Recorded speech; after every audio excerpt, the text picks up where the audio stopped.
Welcome to one TV special focus. నరకాసుర వధకు తక్కువ, భారతంలో దుశ్శాసన వధకు ఎక్కువ అనే చందాన ఉందంటున్నారు తెలుగు రాష్ట్రాల ప్రజలు.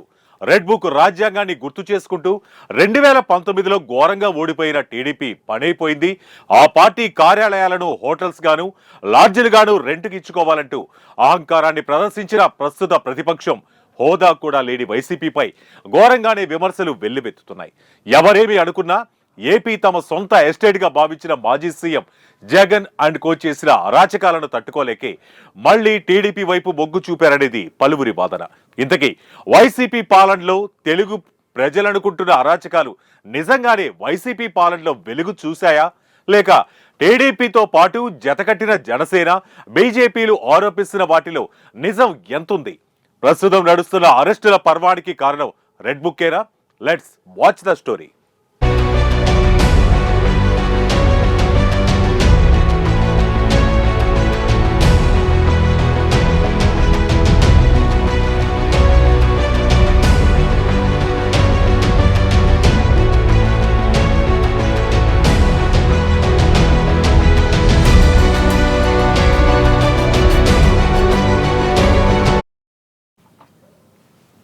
చరిత్ర పుటలో తిరగేస్తే ఒక్కసారి మనకు గజనీ మహమ్మద్, ఔరంగజేబుల తర్వాత నాజీ, హిట్లర్ల చరిత్ర మన కంటికి 3Dలోనే కనిపిస్తాయి.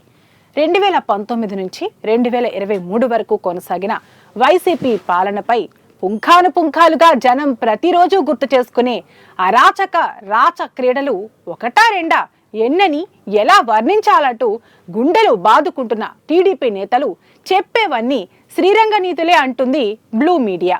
అదిగో అందుకే రెచ్చిపోతున్న కూటమి వర్గాలు రెడ్ బుక్ ఆయుధాన్ని ఎంచుకున్నాయి. దీన్ని కూడా ఆఫ్టర్ ఆల్ రెడ్ బుక్ మడిచి అంటూ ఇంకా ఏదో సెటర్లు వేసిన అధినేత జగన్ తో పాటు ఆ పార్టీ నేతలకు ఇప్పుడు ఆ రెడ్ బుక్కే ముచ్చెమటలు పట్టిస్తుందనే అభిప్రాయాలు పలువురి నుంచి వ్యక్తమవుతున్నాయి. అధికారం, అండదండలు ఎప్పటికీ జగన్ పక్షానే ఉంటాయని మూర్ఖంగా ఆలోచించిన ఆ పార్టీ నేతలు భూమి మీద మామూలుగా నడవలేదనే చెప్పాలి. అటు ఆకాశానికి ఇటు భూమికి మధ్యన విహరించిన వైసీపీ నేతలంతా ఒకే మాట, ఒకే బాట, ఒకే లక్ష్యంగా 5 ఏళ్ల పాటు వింత పోకడలని అనుసరించారనే చెప్పాలి.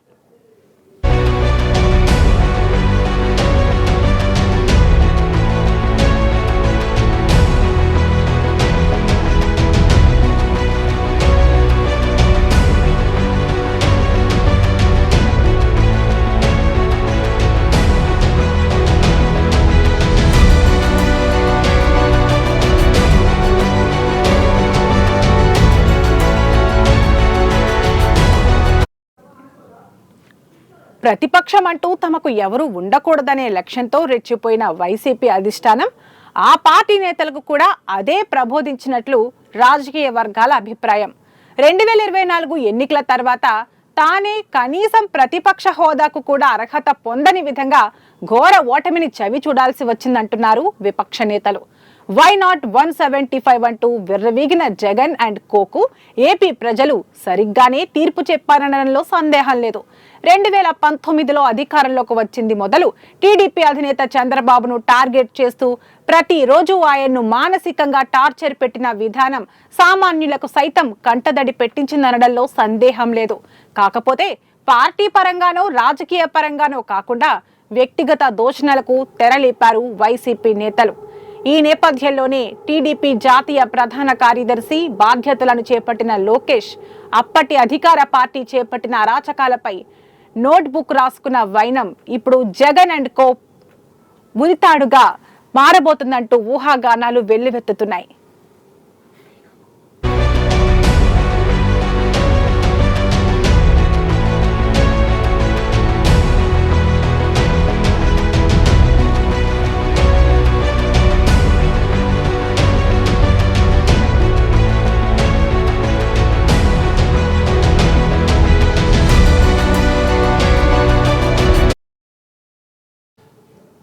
ఇప్పుడు రెడ్ బుక్ ప్రభంజనం వైసీపీ శిబిరంలో గుండెలు గుబులుమనేలా గుబులు రేపుతోంది.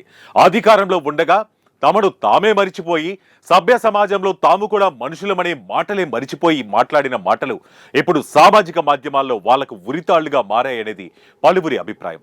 ప్రతిపక్ష విపక్షాలకు చెందిన నేతలను కార్యకర్తలను ఎవ్వరిని వదలకుండా ఒకటే ట్రీట్మెంట్ ప్రయోగించిన వైసీపీ అధినేత జగన్ తన సహచర గణానికి ఇచ్చిన ట్రైనింగ్ మనుషుల మీద కంటే మనసుల మీదే దాడి చేయాలంటూ ప్రబోధించినట్లు ఇప్పుడు ఆ పార్టీ నుంచి రాజీనామా చేసి బయటకు వచ్చేసిన ఆ నేతలే చెబుతున్నారు.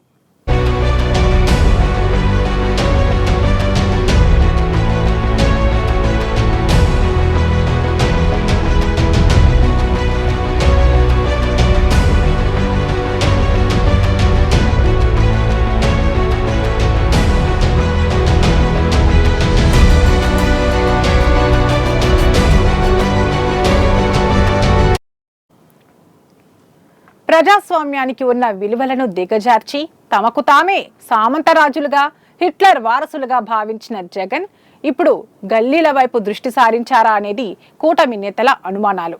కాగా సింహం సింగిల్ అనే పదాన్ని జగన్ వాడినప్పుడు మాట్లాడిన టీడీపీ నేతలు అప్పుడు ఎప్పుడు జగన్ సింహమే అంటున్న వైసీపీ నేతలు మారే అవకాశం లేదంటున్నారు. అయ్యా వారు ప్రకటించిన నవరత్నాల మాట అటుంచి 3 రాజధానులు కట్టే ప్రక్రియలో భాగంగా శంకుస్థాపనలు కూడా జగన్ చేయలేకపోయారనేది పలువురి వాదన.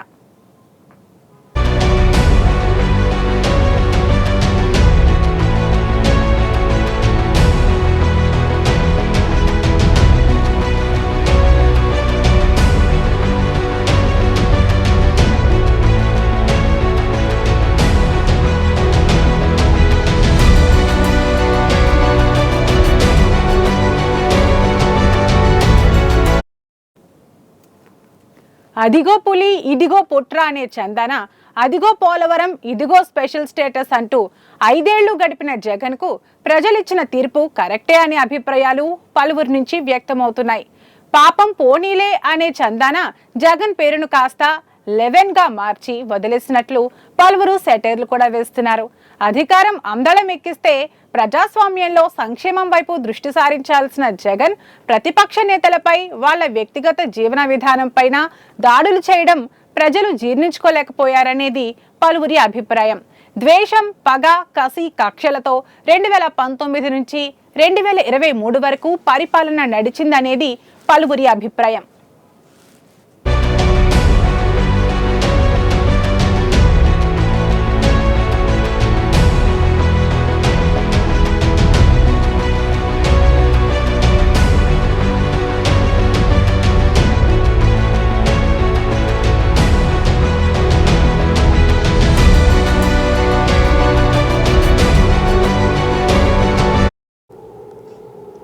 ఈ నేపథ్యంలోనే తనకు ఎదురు తిరిగిన వ్యక్తులను గాని, ఎదురు మాట్లాడిన వ్యక్తులను గాని లేదా నేతలను గాని అసిసినేట్ చేయడం లేదా అక్రమ కేసులు బనాయించడం తదితర అంశాలపైనే జగన్ అండ్ కో దృష్టి పెట్టినట్లు ప్రత్యక్ష కథనాలు బట్టి తెలుస్తూనే ఉంది. అధిష్టానం మొదలుకొని గేట్మెన్ వరకు, బంట్రోతు మొదలుకొని స్వీపర్ల వరకు, ఇంకా చెప్పాలంటే అత్యున్నత ప్రమాణాలు కలిగిన జిల్లా కలెక్టర్లు మొదలుకొని లా అండ్ ఆర్డర్ మెయింటైన్ చేసే పోలీస్ డిపార్ట్మెంట్ వరకు వైసీపీ పాలనలో ఆత్మాభిమానాన్ని చంపుకుని జగన్ మెప్పు కోసం బాజాలు మోగించారనే విమర్శలు కూటమి నేతల నుంచి వ్యక్తమవుతున్నాయి.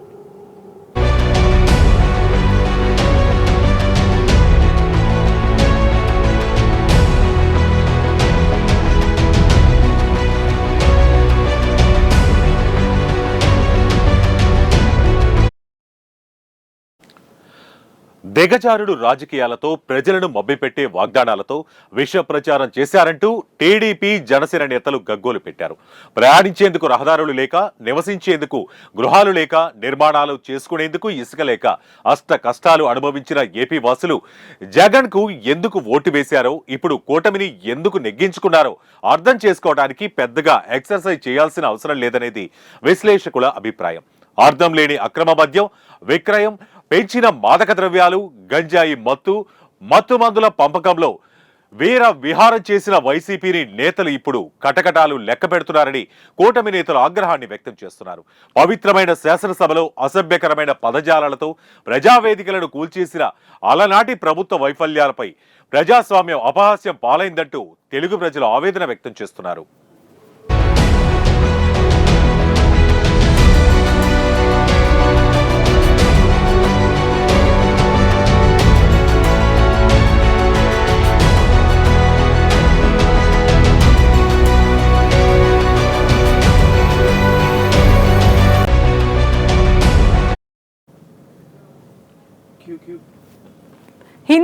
అతి పవిత్రంగా భావించే రామాయణం, భారతం, భాగవతాలను సైతం అపహాస్యం చేసే విధంగా మహిళల క్యారెక్టర్లను అసెసినేట్ చేసిన కౌరవ రాజ్యాన్ని తలపించిన వైనం మరే ఇతర పార్టీల్లోనూ కనిపించదనే కామెంట్స్ కూటమి నేతల నుంచి వ్యక్తమవుతున్నాయి.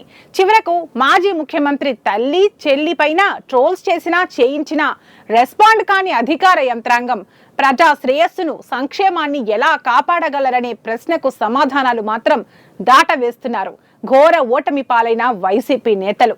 వాపును చూసి బలుపు అని భావించిన వైసీపీ నేతలు అధికారమే శాశ్వతమని మర్చిపోయినట్లు స్పష్టంగానే కనిపిస్తుంది.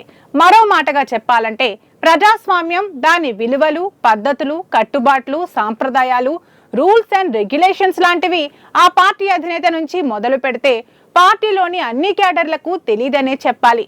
అది తెలుసుంటే పవిత్రమైన ప్రజా దర్బార్, శాసనసభలో అసభ్యకర కామెంట్స్ చేసి ఉండేవారు కాదనేది అక్షర సత్యం.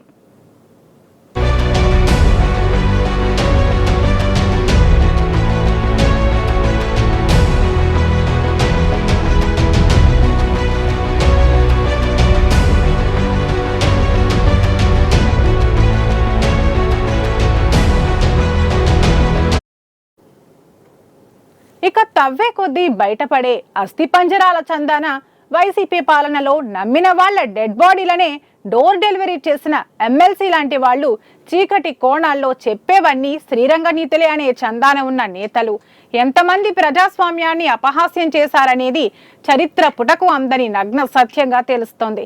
మరో మాటగా చెప్పాలంటే కొత్తగా ఏర్పడిన ఏపీలో రాజధాని కూడా లేని పరిస్థితుల్లో ఏదో తంటాలు పడి ఓ ఒడ్డుకు తీసుకురావాలని ప్రయత్నించిన అప్పటి తొలి ముఖ్యమంత్రి చంద్రబాబును కాదని ఒకే ఒక్క ఛాన్స్ అంటూ అక్కా చెల్లెమ్మలను మైమరిపించిన 2019 తర్వాత వచ్చిన సీఎం జగన్ సాధించిన విజయాలపై ఏపీ ప్రజలు నోటి మీద వేళ్లేసుకోవడం తప్ప ఇక చేసేదేమీ లేదన్నారు. ఈ నేపథ్యంలోనే మళ్లీ రావాలంటూ నీ విలువ ఇప్పుడు తెలిసిందంటూ తమ ఓటుతో మరోసారి ఏపీకి అభివృద్ధిని తెచ్చుకునే ప్రయత్నంలో భాగంగా ఎన్డీఏ కూటమిని ఎంచుకుని తమ విశిష్టతను, విజ్ఞానాన్ని, విజ్ఞతను ఏపీ వాసులు చాటుకున్నారనే అభిప్రాయాలు రాజకీయ విశ్లేషకుల నుంచి వ్యక్తమవుతున్నాయి. దాంతో అప్పటి వరకు చీకటి కమ్ముకున్న ఏపీలో రాజధాని అమరావతి మరోసారి ప్రాణం పోసుకుందని చెప్పాలి.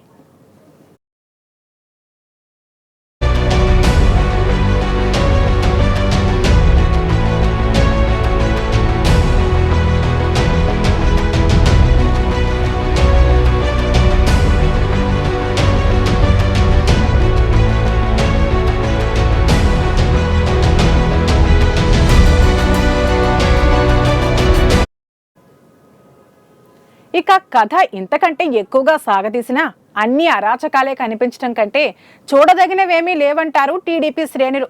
అప్పటి ప్రతిపక్షం, ఇప్పటి అధికార పక్షం ఆరోపిస్తున్న ఆరోపణల్లో నిజం ఎంతుందో చెప్పడం కంటే 2024లో ప్రజలు ఇచ్చిన తీర్పే అందుకు ప్రత్యక్ష నిదర్శనంగా కనిపిస్తుంది.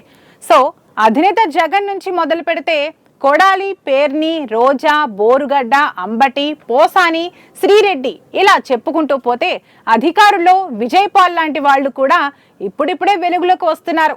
అరాచకాలకు శ్రీకారం చుట్టిన వైసీపీ పార్టీపై ఇప్పుడు ఆ పార్టీ నుంచి అధికారాన్ని భారీ ఎత్తున గుంజుకున్న టీడీపీ, జనసేన, బీజేపీల కూటమి తీసుకుంటున్న చర్యలు కేవలం రెడ్ బుక్ ప్రయారిటీని బట్టి పనిష్మెంట్లు అనే వాదనలు రకరకాలుగా వినిపిస్తున్నాయి.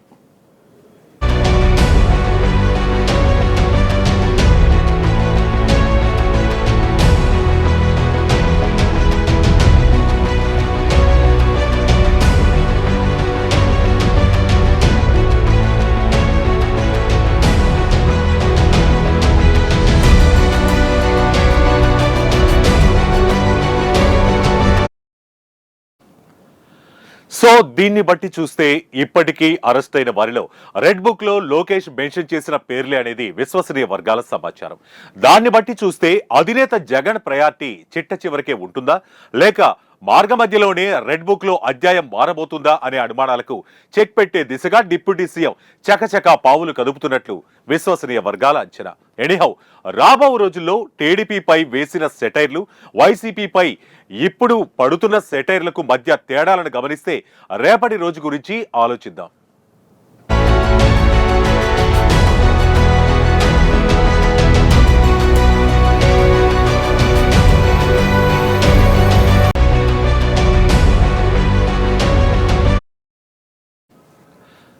సో ఇది వాటి వన్ టీవీ స్పెషల్ ఫోకస్. మరో ఇంట్రెస్టింగ్ టాపిక్ తో మళ్ళీ కలుద్దాం. Until then keep watching one TV news. ప్రతి క్షణం ప్రజల పక్షం.